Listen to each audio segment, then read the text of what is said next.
how difficult was it to go from punching people as hard as you can in the cage to not necessarily trying to hurt your coworkers in acting, especially in Extraction 2, one of the greatest action series of all time. It's amazing how they shot it. These one shots, the action scenes are incredible. But talk to me about training for a fight as opposed to training for a movie.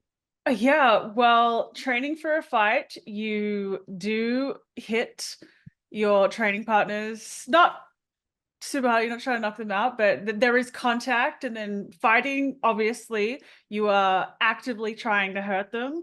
But then training for a fight scene in a movie, so different because all of the rules that you've applied to fighting go out the window. Because when you're throwing punches in an actual fight, you want everything to be tight. You don't want to have any big spaces to be counted.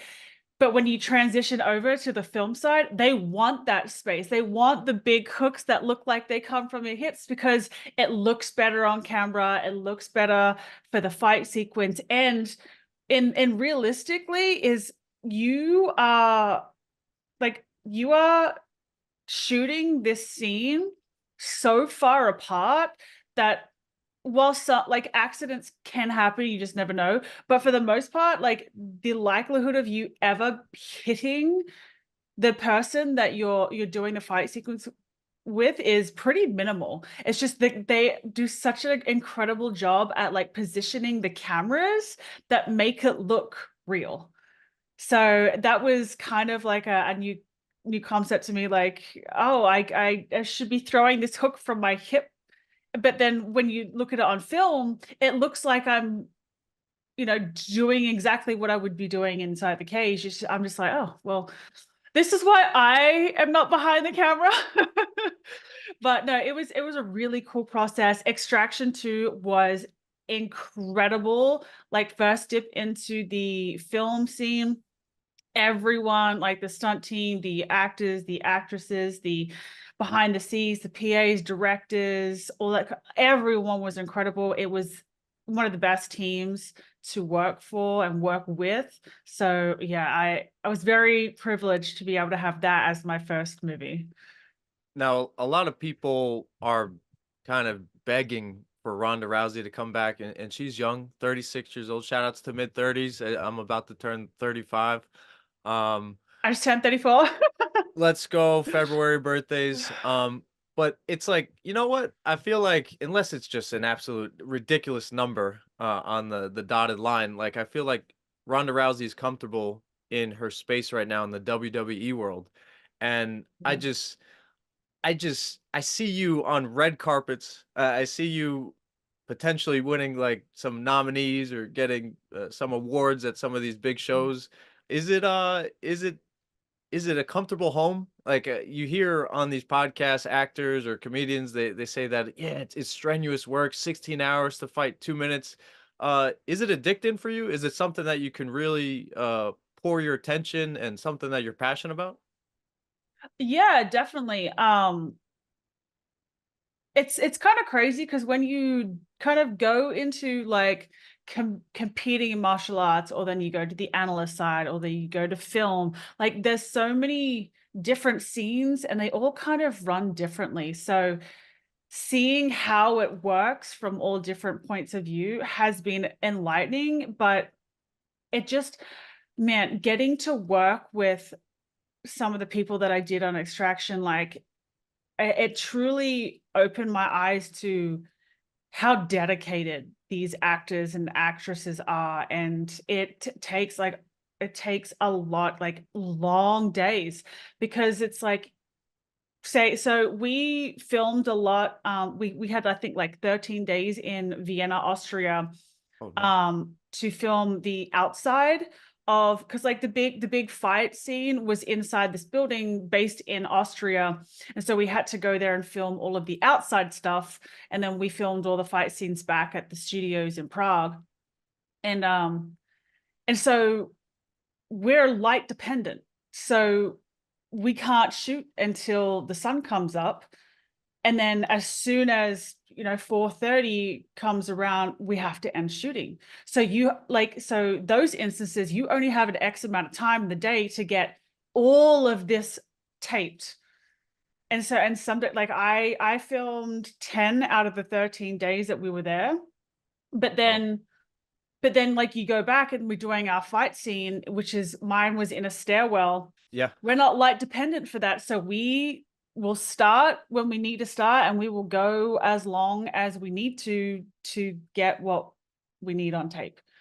So and then there's like night, I've done some night shoots as well, and that is in and of itself a whole different beast. Like you try to sleep through the day, get up, hair, makeup, costume, and then you start shooting at like 5 p.m., 6 p.m., and you finish at 5 or 6 a.m.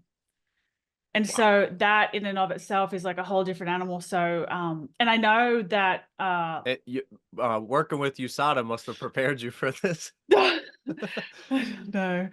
But I know that the prison scene with Chris, that big giant one that they had, was the night shoot. They filmed that during nights. I was like, that's when like the whole riot shield is on flames and all that kind of stuff. That was all done in the night shoot. So yeah, it's been very eye-opening. I hope that I'm able to be able to do more film. It's something that I think I can kind of transition to, kind of similar to Rhonda and to Gina Carano. I feel like I have the skills to be able to transition. It's just getting those opportunities. Yeah, and look at the progress of Gina. I don't think she spoke that much in Deadpool, and then you see her in The Mandalorian, and she's Right. phenomenal. She has many lines, and obviously, her physical presence is art as well. A lot of people knock Keanu Reeves, and it's like that is the man who got me into martial arts, The Matrix. Like I He's so remember, cool. yeah, How do you not Keanu Reeves? because they're like they make fun of his like his lines, but I'm like his body language speaks volumes, and I He just does all his own stunts. He does all yes. his own driving. He does all his own like weapon stuff. Like that's so hard to do. Like so normally anytime you have a filming scene, it's a stunt double that is doing all the filming stuff, like all the driving. Like it's very Okay. rarely the actual like main actor or actress. And that's like, so like it's kind of like one of the rules is like if you see the back of their head, it's usually a stunt double Gotcha. in all the Gotcha. fight scenes, doing all like the crazy stunts and all that kind of stuff. It's usually a stunt double, and then the main actor or actress will like kind of well, it's hard to explain because like there's this fight scene, but they break it up into small little pieces when filming it. So like they'll get the stuff, like I threw Adam down the stairs in my fight scene. I didn't actually throw Adam. I threw his stunt double down the stairs. But then what we do is like Adam kind of will then step in for that final scene once he's been thrown down the stairs, and he'll kind of do like a small little roll to make it look like he's just been thrown down the stairs and then go from there type thing. Like it's really, it's amazing how the film world works and how they navigate all that to make sure that everyone's safe. I'm getting better at spotting it. I believe during the Super Bowl commercial, there was a spot with Jason Momoa, Aquaman, of course. He does a backflip, but you just see like the hair cover the face. I was like, I don't know if Aquaman's doing backflips anytime soon. And then a cut to him and he throws his hair back. I was like, okay, that was probably a stunt. Again, we're being joined by at Megan Anderson, ESPN analyst, UFC Fight Camp. Great work with Phil Murphy on ESPN. Fantastic.